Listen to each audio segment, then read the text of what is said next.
Hi viewers, இன்னைக்கான வீடியோவில் என்ன நடக்குதுன்னு சொல்லிட்டு பார்ப்போம். வீடியோக்குள்ள போகிறதுக்கு முன்னாடி நம்ம சேனலை லைக் அண்ட் சப்ஸ்கிரைப் பண்ணிட்டு கொஞ்சம் சப்போர்ட் பண்ணுங்க.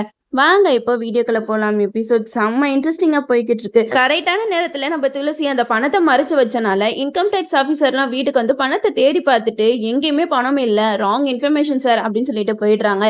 இதெல்லாம் கேட்ட ஈஸ்வரமூர்த்திக்கு ஒன்றுமே புரியல. யார் அப்போ பணத்தை மறைச்சு வச்சிருப்பா அப்படின்னு சொல்லிட்டு பேசிக்கிட்டு இருக்கும்போது துளசி சொல்கிறாங்க, நான் தான் மாமா மறைச்சு வச்சேன்.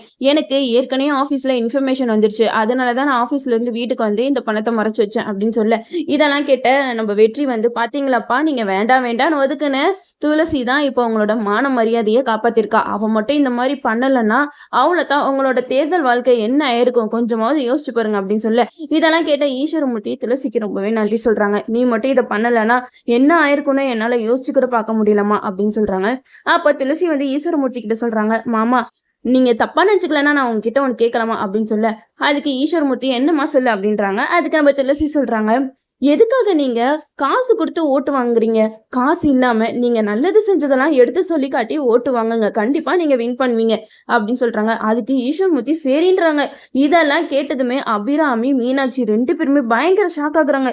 என்ன நேத்து வந்த பேச்செல்லாம் இவர் கேட்டுட்டு தலையாட்டிட்டு போறாரு, இது சரியில்லையே அப்படின்னு சொல்லிட்டு மீனாட்சி பயங்கர கடுப்புல இருக்காங்க துளசி மேல. அது மட்டும் இல்லாம இப்ப நம்ம வெற்றிக்கு பயங்கர சந்தோஷமா இருக்கு. ஏன்னா நம்ம ஈஸ்வரமூர்த்தி கொஞ்சம் கொஞ்சமா துளசிய மருமகளா ஏத்துக்க ஆரம்பிச்சிட்டாங்க. அது மட்டும் இல்லாம இப்ப நம்ம வெற்றி துளசி இவங்க ரெண்டு பேரும் சீன்ஸையும் சொல்லவே வேண்டாம், அவ்வளவு இன்ட்ரெஸ்டிங்கா போய்கிட்டு இருக்கு. இன்னும் நிறைய சீன்ஸ் வந்து வெற்றி துளசிக்கு இம்பார்ட்டன்ட் கொடுத்தா இன்னும் எபிசோட் வந்து வேற லெவல்ல போகும்.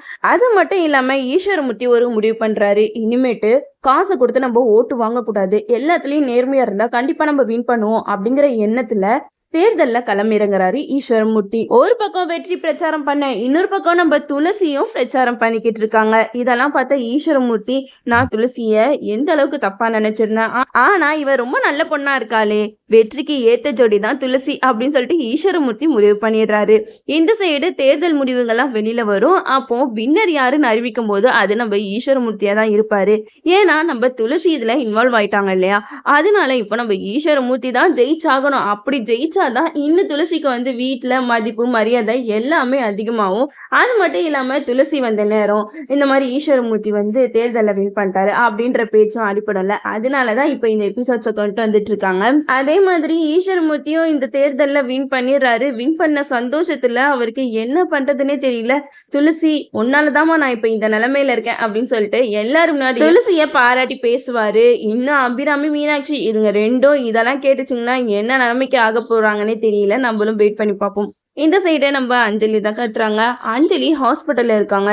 மகேஷ்க்கு என்ன பண்றதுன்னே புரியல. அஞ்சலிக்கு இப்படியே அபார்ட் ஆயிடுச்சு. இந்த விஷயத்த நம்ம யார்கிட்ட சொல்றது என்ன பண்றதுன்னு தெரியாம மகேஷ் வந்து அங்கே இங்கே லாவிக்கிட்டே இருப்பாரு.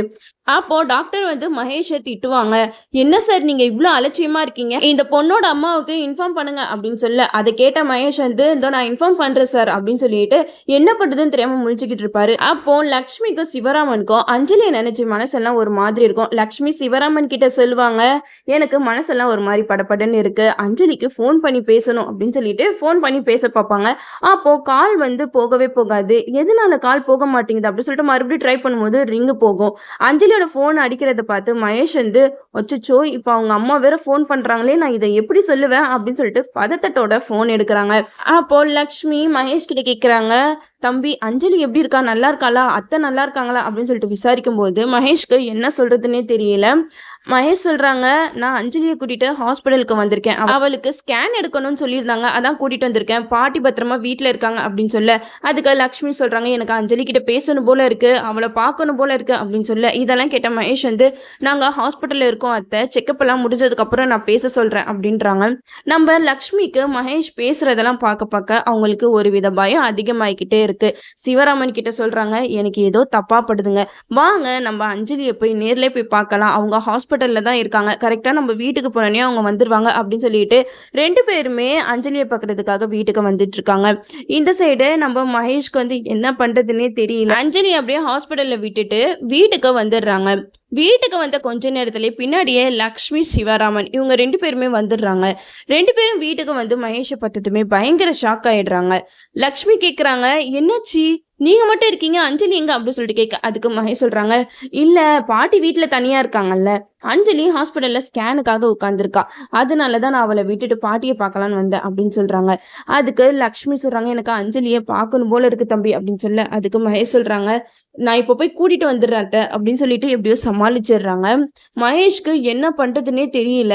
லக்ஷ்மி சிவராமன் இவங்க 2 பேரையுமே பாட்டியை பார்த்துக்க சொல்லிட்டு மகேஷ் வந்து ஹாஸ்பிட்டலுக்கு வராங்க. அப்போ டாக்டர் மகேஷை பார்த்து செம்மையா திட்டுறாங்க. என்ன சார் நீங்க இப்படி இருக்கீங்க, அவங்களுக்கு கான்ஷியஸ் வந்துருச்சு, கான்ஷியஸ் வந்ததுக்கு அப்புறம் நாங்க யார்கிட்ட இன்ஃபார்ம் பண்ணுவோம் சொல்லுங்க, நீங்க பாட்டுக்கு வீட்டுக்கு போயிட்டீங்க அப்படின்னு சொல்ல, அதுக்கு மகேஷ் சொல்றாங்க, இல்ல சார் நான் அவங்க அம்மா அப்பாவை தான் கூப்பிடலான்னு போனேன், அவங்களும் வயசானவங்க, அதனாலதான் எனக்கு என்ன பண்றதுனே தெரியல அப்படின்னு சொல்லிட்டு சமாளிக்கிறாரு. இந்த சைடு நீங்க போய் அஞ்சலியை போய் பாருங்க அப்படின்னு சொல்றாங்க. மகேஷும் அஞ்சலியை போய் பார்க்க போறாங்க. அப்போ அஞ்சலி மகேஷை பார்த்ததுமே மூஞ்ச திருப்பிக்கிறாங்க.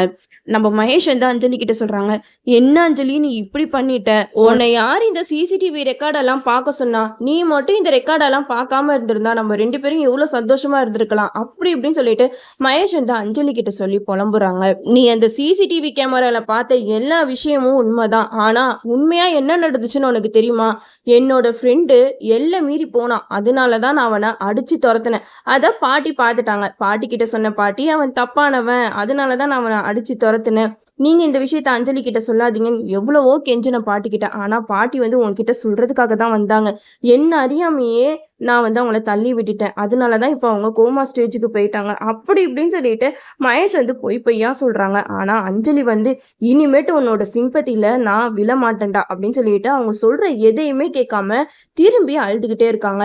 அப்போ மகேஷ் சொல்றாங்க, ஏன் அஞ்சலி அழுகுற, நீ அழுகாத, நீ அழுதா என்னால தாங்க முடியாது அப்படின்னு சொல்லிட்டு பயங்கரமா பில்டப் பண்ணிக்கிட்டு இருக்காரு மகேஷ். இந்த சைடு நம்ம அஞ்சலிக்கு வயிற்றுல குழந்தை அபார்ட் ஆனது தெரிஞ்சிருச்சு போல, அதனால வயிற்றுல கையை வச்சு பயங்கரமா அழுதுகிட்டு இருக்காங்க. முதல்ல நீ இங்க இருந்து போ அப்படின்னு சொல்லிட்டு மகேஷை துரத்துறாங்க. அப்போ மகேஷ் வந்து அஞ்சலியை பார்த்து சொல்றாங்க, என்ன அஞ்சலி என்னையே இங்க இருந்து போ சொல்ற, நான் தானே உனக்கு எல்லாமே அப்படின்னு சொல்லிக்கிட்டு இருப்ப, இப்ப ஏன் நீ இப்படி எல்லாம் பேசுற அப்படின்னு சொல்ல, அதுக்கு அஞ்சலி சொல்றாங்க, உன்ன மாதிரி ஒருத்தன் கூட வாழ்ந்ததை நினைச்சா எனக்கே அருவருப்பா இருக்கா அப்படின்னு சொல்லிட்டு அஞ்சலி சொல்றாங்க.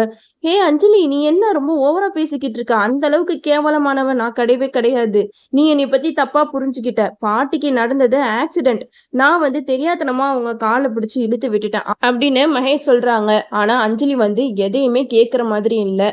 ஒரு அளவுக்கு மேல மகேஷ் பொறுமையை இழந்துட்டாரு. அப்போ அஞ்சலி கிட்ட சொல்றாங்க, இங்க பாரு அஞ்சலி, என்னைய பத்தின விஷயம் எல்லாத்தையுமே நீ சிசிடிவி கேமரால பாத்துட்ட, சரி இந்த விஷயத்த நீ உங்க வீட்டாளுங்க கிட்ட யார்கிட்டயுமே சொல்லாத, ஏன்னா உங்க அம்மாவும் அப்பாவும் இப்போ நம்ம வீட்டுலதான் இருக்காங்க, பாட்டிய பாத்துக்கிட்டு இருக்காங்க, இந்த நேரத்துல இந்த மாதிரி விஷயம் எல்லாம் நடந்திருக்குன்னு தெரிஞ்சா அவங்க ரொம்பவே உடஞ்சு போயிருவாங்க, நீ யார்கிட்டயும் சொல்லாம பாத்துக்கோ அப்படின்னு சொல்றாங்க. அப்போ அஞ்சலி சொல்றாங்க, உன் பேச்செல்லாம் கேட்கணும்னு எனக்கு அவசியம் இல்லை, நான் எப்ப யார்கிட்ட என்ன சொல்லணும்னு எனக்கு நல்லாவே தெரியும் அப்படின்னு சொல்லிட்டு மகேஷ் கிட்ட சொல்றாங்க.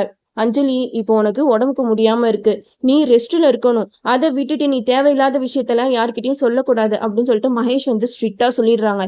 நீ ஒரு வேளை எல்லா விஷயத்தையும் சொல்லிட்டேன்னு வச்சுக்கோ, அப்புறம் நான் என்ன பண்ணுவேன்னு உனக்கே நல்லா தெரியும் அப்படின்னு சொல்லிட்டு பயங்கர வில்லத்தனமா அஞ்சலி கிட்ட பேசிக்கிட்டு இருக்காங்க. அதனால அஞ்சலி வந்து மகேஷை பார்த்து செம்மையா பயப்படுறாங்க. இப்போதைக்கு நம்ம இந்த விஷயத்த யார்கிட்டயுமே சொல்லக்கூடாது, ஏன்னா பாட்டிக்கே இந்த நிலைமைனா கண்டிப்பா நம்மளையும் ஏதாவது பண்ணிடுவான் இந்த மகேஷ், சீக்கிரமா இவனோட பிடியில இருந்து தப்பிக்கணும், அது மட்டும் இல்லாம பாட்டி இப்போ கோமால இருக்காங்க, அவங்களுக்கும் உடம்பு நல்லா ஆகணும், அதுக்காக நம்ம பொறுமையா தான் இருந்தாகணும்னு சொல்லிட்டு அஞ்சலி முடிவு பண்றாங்க.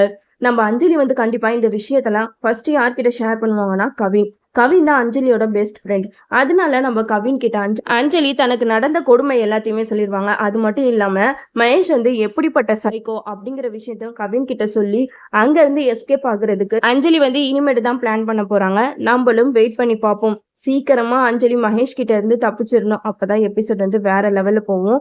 அது மட்டும் இல்லாம அஞ்சலி நம்மளை விட்டுட்டு போயிட்டாலே அப்படின்னு சொல்லிட்டு மகேஷ் சீரியல் கில்லராகவே மாற போறாரு. நம்மளும் வெயிட் பண்ணி பார்ப்போம். ஓகே வீவோஸ், இந்த வீடியோ உங்களுக்கு பிடிச்சிருந்தா லைக் பண்ணுங்க, மறக்காம நம்ம சேனலை சப்ஸ்கிரைப் பண்ணிருங்க.